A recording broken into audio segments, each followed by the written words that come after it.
Hello and welcome back to Will's Reviews and More. Today I'll be doing my predictions for WWE Tables, Ladders and Chairs TLC 2015. There's been 6 matches announced already, and there's probably going to be perhaps another one and another one in the pre-show.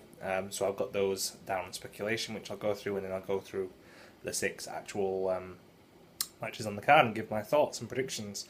So on the pre-show, I'm kind of expecting a tag match, maybe between Stardust, Neville and Ryback against Goldust, Neville and Ryback against Stardust and the Ascension.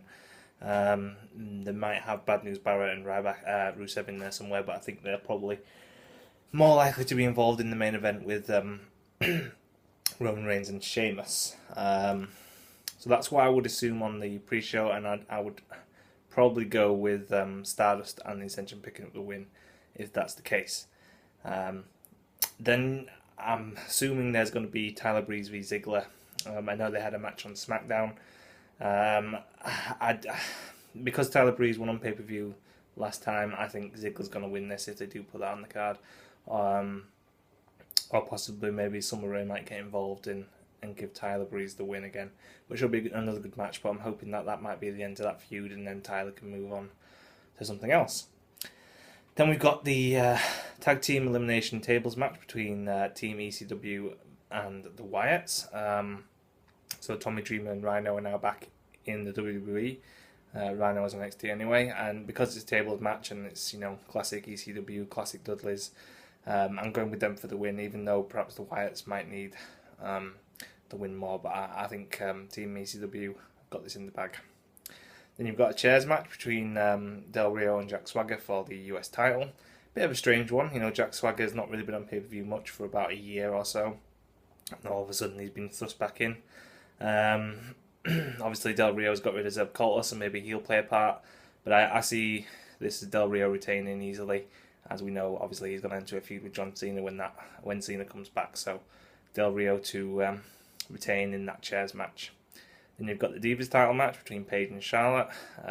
Again, Ric Flair's involved in this, possibly Becky Lynch. Charlotte's looking at maybe turning heel, so I'm not quite sure where Becky comes into this, but I think I'd like Paige to win. I think she deserves the title, but I think Charlotte will retain by nefarious means, shall we say. IC title, Ambrose v Owens, another great match I'm looking forward to. I fancy Owens to retain, and I fancy Ambrose to put up a good show. Maybe get involved in the main event if Barrett and Rusev do, but I think Owens will retain, have a decent run with the title, and Ambrose will be one of the main contenders to win the Royal Rumble in January, because obviously this is the last pay-per-view of the year. So we've also got a ladder match for the tag titles between the New Day, the Usos, and the Lucha Dragons. Difficult one to call this. Usos have had good pedigree with the titles. The Lucha Dragons are fairly hot, not as hot as they were in NXT, but still fairly hot.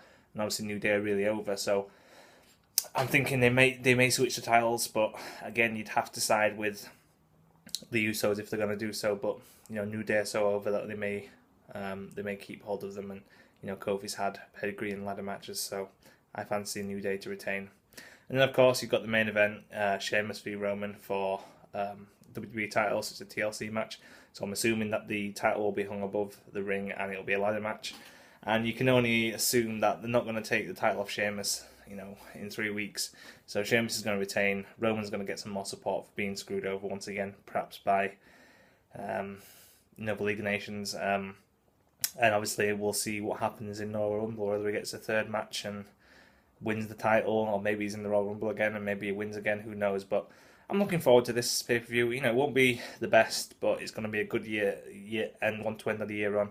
And obviously I'm really looking forward to the Royal Rumble, which is arguably my favourite pay-per-view. So we'll see how it goes, we'll see what happens, and I'll be back with my results on Monday. Anyway, thanks for watching guys, and I'll see you soon. Peace.